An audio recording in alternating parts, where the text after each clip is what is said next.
I'm a network architect for Vital Lands Illinois, and if you're not familiar, Vital Lands Illinois is a network, statewide network whose mandate is to ensure the benefits of nature and water systems also benefit people, but that we also work on conserving statewide resources around land conservation and water, and that we do this equitably.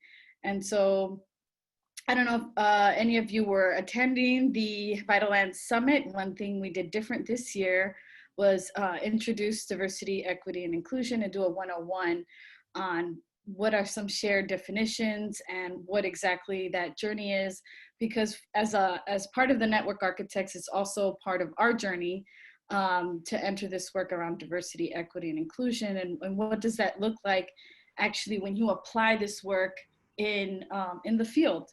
And so I was very inspired by this cultural stewards program that Najee and Irina co-lead at the Chicago Park District. And to me, this is a way of how you apply DEI values in work, not just talk about it, not just go to trainings, not just do XYZ. So that was some of the, the reasoning why I felt this was important, and also as a follow-up to the Vital Lands Summit, and just like in general, how do we disseminate great programs that are actually applying these values? So with that, I would like to introduce Irina and Najee from the Chicago Park District and let them talk about themselves and their work a little bit, and we'll move forward from there. Thank you, guys. Good morning, everybody. I'm Irina. She, they pronouns are good for me. I'm a senior program specialist with the Chicago Park District, and I work collaboratively with Najee to support our Young Cultural Stewards and Art Seeds programs, which he will go into a little bit more.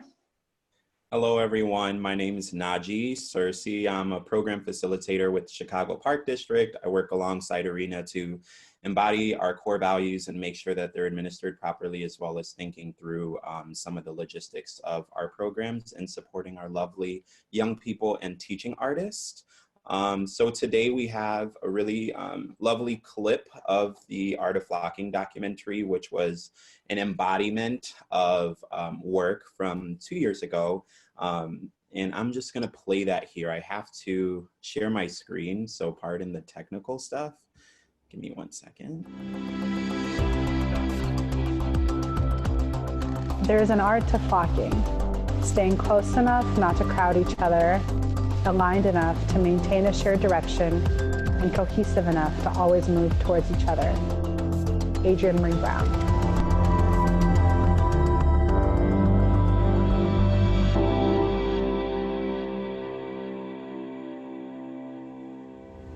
The Art of Flocking, Cultural Stewardship in the Parks, is a collaboration between the Chicago Park District, the Terra Foundation for American Art, Art Design Chicago Initiative.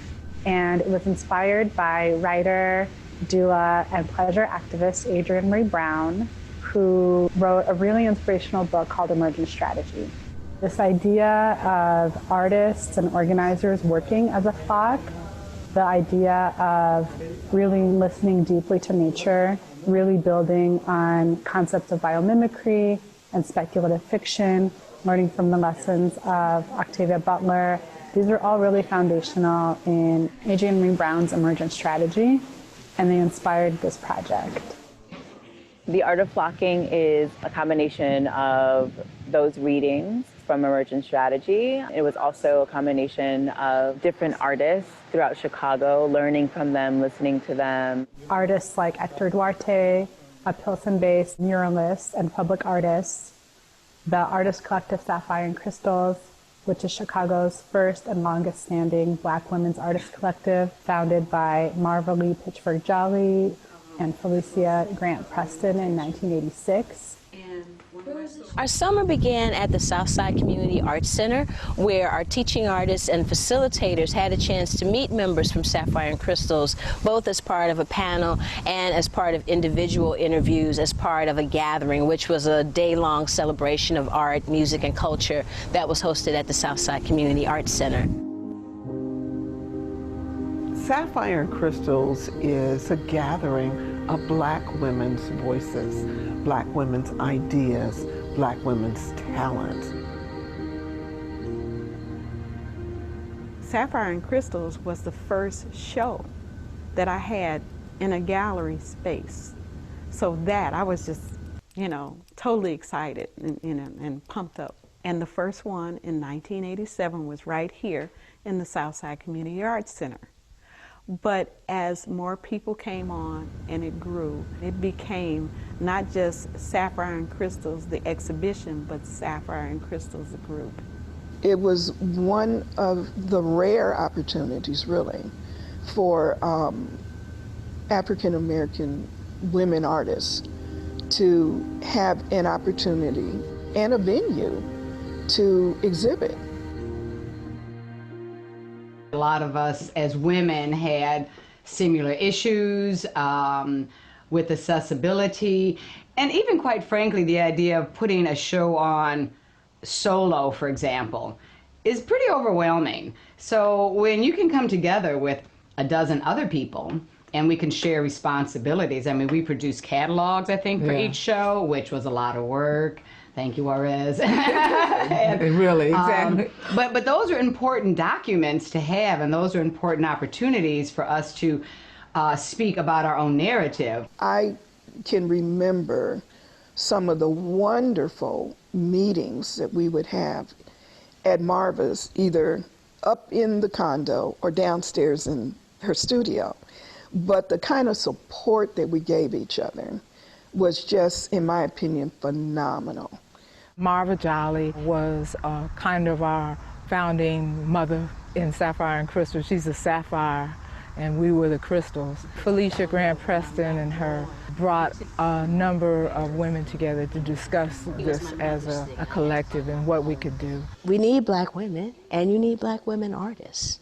If you look back at our history as a city, Black people have been a very strong vein in our creative history. If you look at the whole history of WPA and the Southside Community Arts Center, it's been a good chunk of our contemporary and modern history in Chicago has a very strong African American component.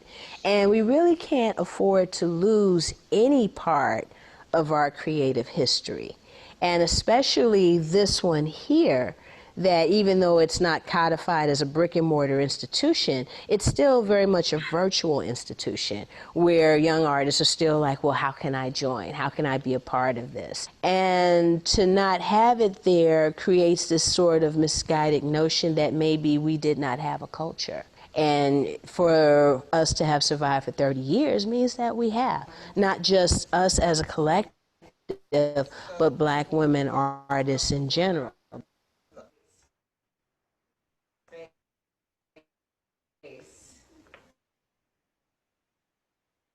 Those elements of being in a community and with one another were once again part of the wheel.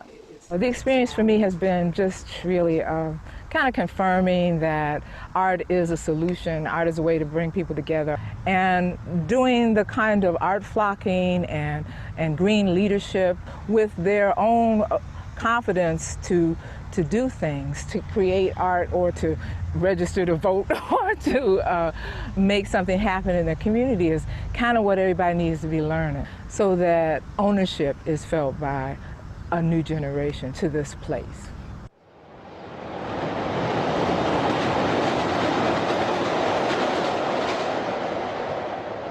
Our next visit was to the studio of Hector Duarte in Pilsen, which was just an amazing thing in and of itself to see the working space of an artist. And we started making the butterflies for our culminating project. Mi nombre es Héctor Duarte, soy pintor y vivo aquí en Pilsen, dentro de un gigante que está afuera. Dentro de un gigante. Pinté este mural afuera que se llama Gulliver en el País de las Maravillas, y estoy haciendo alusión al gigante, pero cambió un poquito la historia. La historia es un gigante latino que cruzó la frontera y ahora se está liberando, está atado con alambre de púa, y el alambre de púa representaría lo que es la frontera.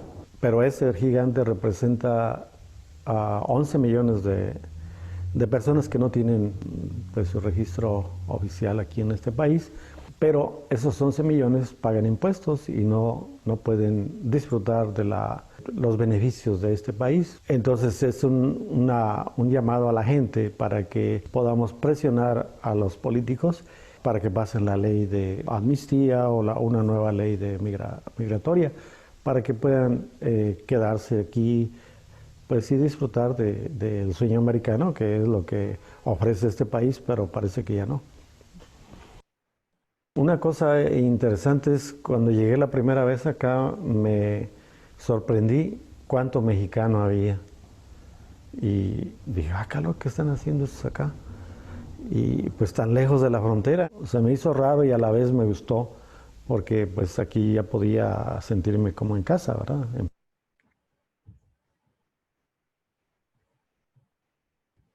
So just taking a moment to allow the 8 minutes that we spent watching this video to sink in and think about this concept of flocking and emergent strategy.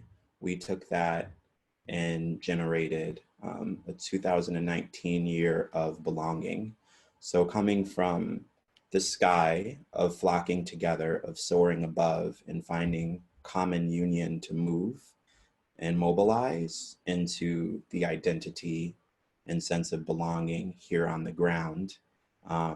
We now are transitioning from that sense of belonging and self-identity and collective identity into the earth. So diving deep into the earth to think about what does it mean for the earth to have reparations? What does it mean to repair the damage that she or he or, you know, the earth, what that earth has gone through now that we've cycled through some of these larger concepts that are more human-centered.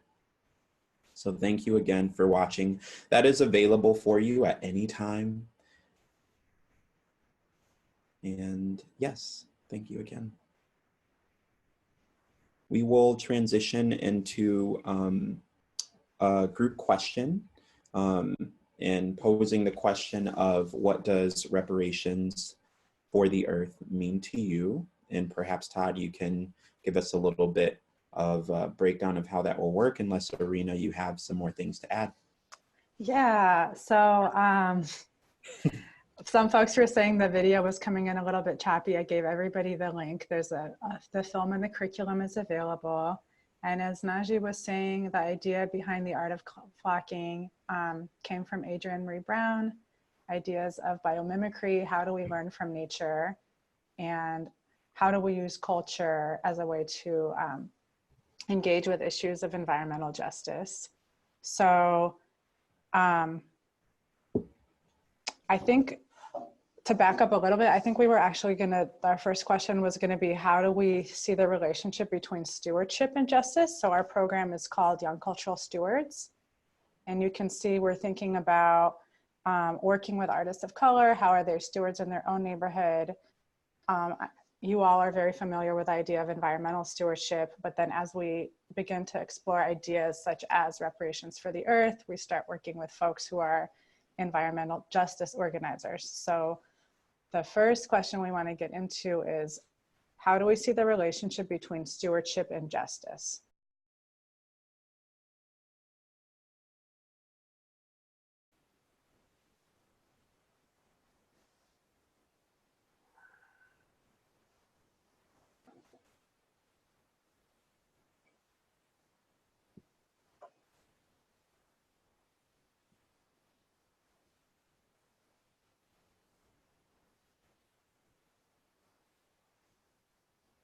Najee, Irina, any comments you have, or again, anyone would like to share from their breakout experience?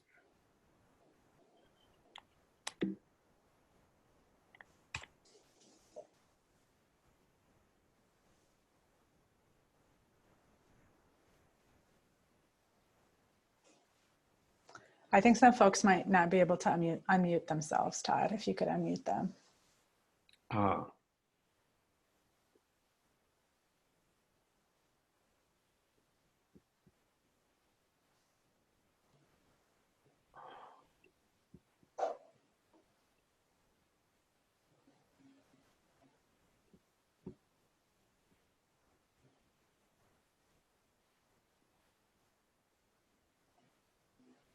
It looks like Lisa, Asia, and Ryan and Samuel all wanted to share. Okay, Asia, Okay. I've got you unmuted, and All right.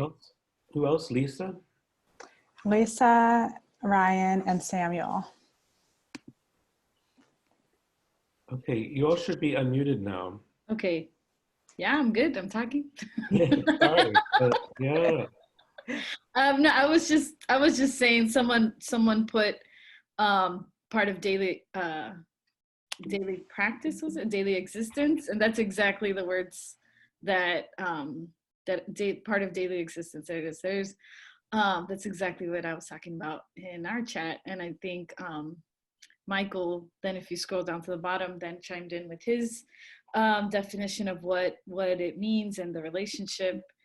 And so, yeah, we talked about how, I mean, stewardship being this like part of a practice that you do in relationship with the land, that's not just something that happens as a free volunteer type of situation, because people that are marginalized and people that are struggling with economic situations don't have the luxury of like, okay, this Saturday, even though I work 10-hour shifts, I'm gonna do some more free labor. And it's just, you can't expect communities where their basic needs haven't been met to do what traditional conservation has defined historically as stewardship.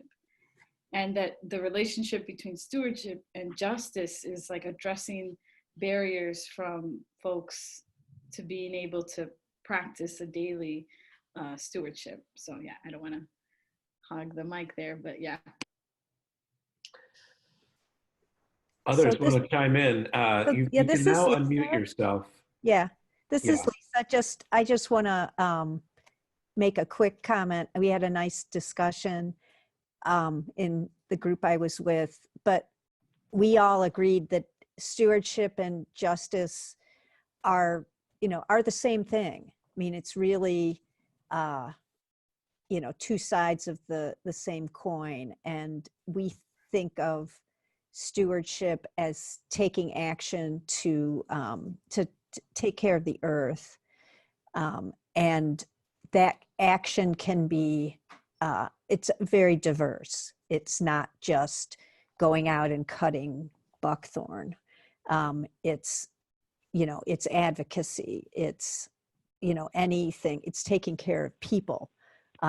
So it's, more of a, it happens on a continuum. We sort of made the connection between this idea of a healthy earth and healthy people. So if you have the ability to steward the land or take care of a certain community or make that community healthier, by way of doing so, you're making a healthier earth and the people in the community are healthier as well. And just sort of touching back on the point that there's this traditional definition of stewardship and conservation. I mean, historically, marginalized communities have been sort of kept out of conserved lands or opportunities to have a relationship with the land as well. So we sort of touched on those two ideas. Others?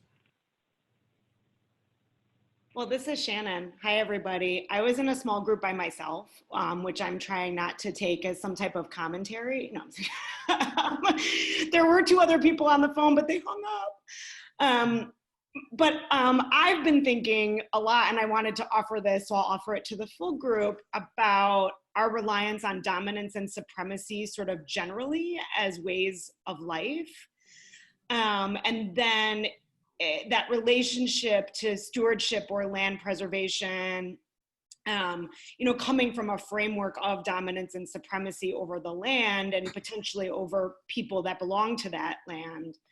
And so anyway, it's just more of an offering. It's something I've been thinking a lot about and trying to read about. And of course, it's related to capitalism and settler colonialism, right? And all these ways of life that we sort of don't examine or don't lift up as operational. And so I wonder if part of this conversation is really like, if dominance and supremacy are not the framework or not the way that we want to be approaching things or doing things, then what is that framework, or what is that way of being? I think that's a really lovely lead into our next discussion question. Thank you so much for that.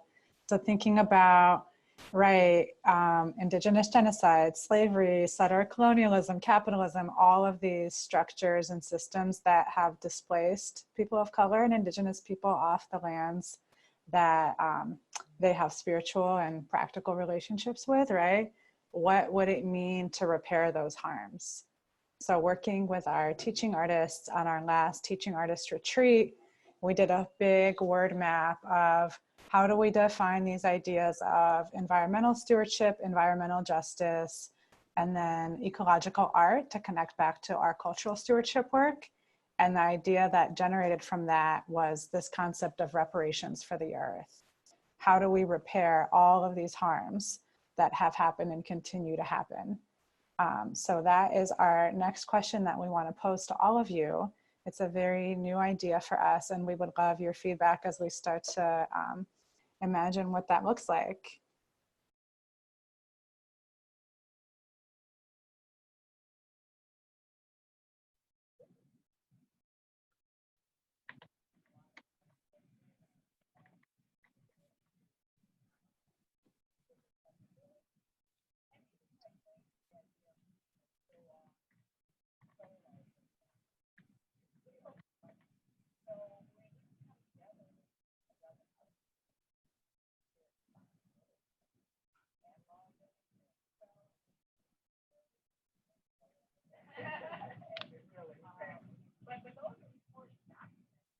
Who would like to share? How was that?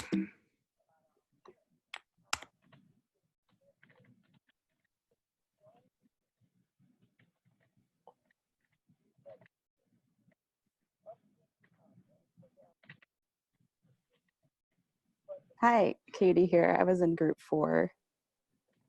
In our group, we started talking through what a big topic this is and how to begin conversations and work in that area. And we talked about kind of relationship between conservation and how this can be a new concept for folks. When we talk about working in the conservation world and working across the landscape. And one of the things that I brought up was, can we start thinking about public land owned by the state of Illinois as a place to start centering and thinking about these conversations? Very good.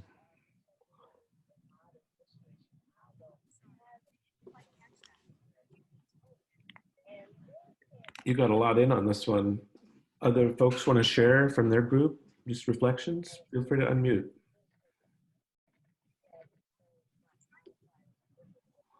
Hi, this is Bob.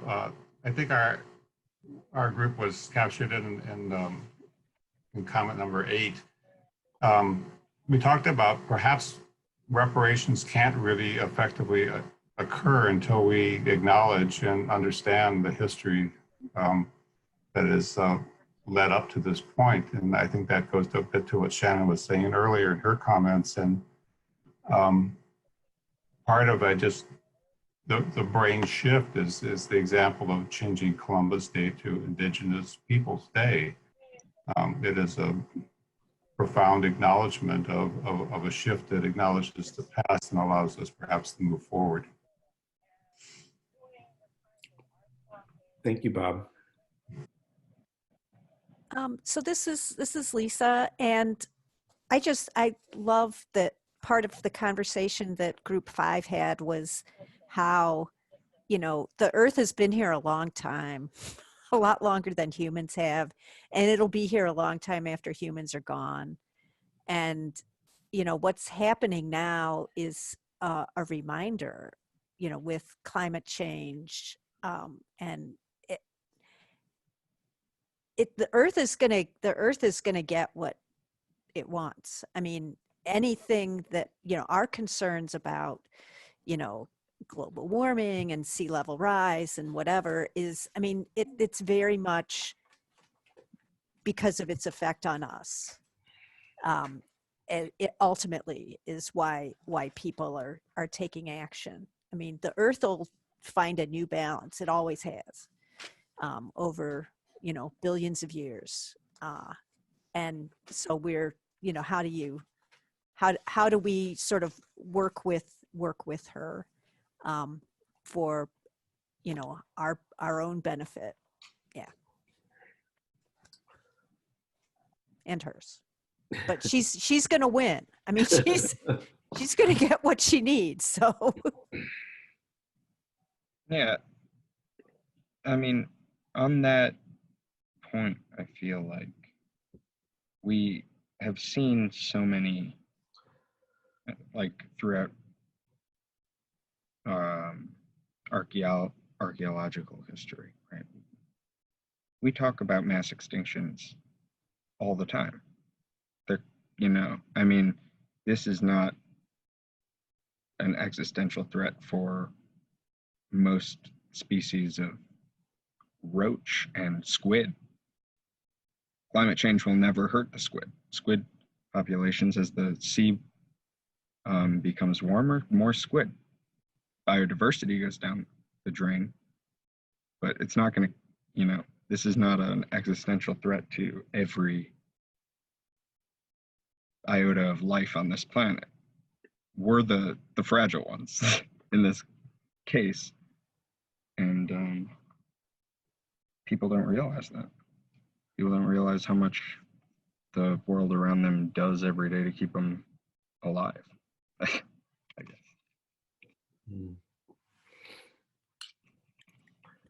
Add in here something that I didn't get to in our group, but thinking about reparations and a lot of what we talked about in our group gets me thinking a lot about healing. And particularly when you take reparations to the context of the land, you see the trauma. The trauma is there. You don't get to work with, oh, this was prairie 200 years ago. You're working with, this has been developed and sprayed and whatever, you know? And so if you're gonna do an act of reparation, you have to address the trauma. And similarly within our human communities and the injustices that kind of sit invisibly among us, but also play out in our bodies and in the way that we live and move across the land. We need to be able to visualize the trauma, I think. And, you know, trauma is a really uncomfortable word, but like what we have here, and I appreciate the reference to archaeology and stuff, because we see that, and also this idea that the earth is gonna go where she's gonna go. Trauma can continue to roll, right? And that destruction and that pain can continue to cycle. And this is intergenerational trauma. And I don't know that we have a term for it when it's happening on the land, but it's happening there too. So reparations is our act of healing and our intervention into that. And how can we direct so that we start to reduce the pain among ourselves, within our bodies, and the body of the world. Can I just say, I think with the land, we can call it many things. You can call it ecosystem degradation. Sometimes in some cases, it's also ecosystem loss. It's entirely been erased and eradicated. It's like a genocide of the land. Yeah, I was also in that group, and I'm also paying attention to comments. So I think like reparations is it's a strong word that evokes various responses in people. But it actually is from Latin. It's from late Latin, reparare, which means to make ready again. So I want to introduce that because as we were saying in our group, I had posed this question of like, where is the Earth's voice? We've made a lot of decisions about the Earth and what should happen here. And in response to Michael, yeah, it is a strong statement. It's something that we thought about a lot in producing this theme as a government agency inside of the third largest city of the United States in the oldest park district known to the United States. It's been here 85 years and is a huge landowner. So a lot of pings on what everybody is saying about dominance, top down. We deal with a lot of those energies in the workplace, in a place that's supposed to be here to present a communal resource for people. And that may be part of the problem, is that it's really people-centered. And so, yes, we as a human race need to address reparations amongst ourselves. Being a Black person as well, I'm game for reparations being addressed in the human sphere. However, when we get caught up in ourselves, every single time, it seems that the earth gets abused more and more. And one of the examples that I even saw in our obsession for communication, like physical communication with technology, is that there's over 2,000 satellites circling the earth. And then there's shrapnel and other stuff circling that, and it takes thousands of years for that to decompose and then fall back to the earth. So this is really a very complex idea. And I had a resource that I wanted to share, and I'm posting that in the chat. And what it is it's a reparations for Black Indigenous farmers map. It goes around the world. It's a live document. It's a resource that continues to grow. And it's really about Black and brown Indigenous folks calling out and saying, the earth needs these resources. We have a relationship with her that is very specific. And if we're going to talk about reparations for people, we also need to talk about making sure those resources are going back to create a sustainable and enriching experience for the earth. So I say all that to say that everybody and all the opinions and ideas and concepts and knowings that are being produced are extremely valuable. And at times with these concepts, it's going to get uncomfortable. But I'm honored to share that moment with everybody. Thank you very much, Najee. And Irina, do you have any closing thoughts as we wrap up here? Yeah, I just want to echo what Najee said. It is a really big and thorny concept, and this idea that humans and nature would be pitted against each other just feels wrong. I think we should have reparations for all the people and the planet and the animals. So I love the spirit of generosity. I do think there's enough to redistribute. We are also wrapping up here, so I'm just going to share my screen and share our contact info. We have our emails, we have our social media handles, and we have our Park District website, which also has links to our curriculum. Everything we produce is intended to be shared for free. So all of the curriculum, documentary films is really open to the public, and we invite you to stay in touch with us because this is it's a big topic. We're going to be exploring it with our teaching artists and our young people over the next 6 to 9 months, and we'd love to have you be part of that conversation as we go forward.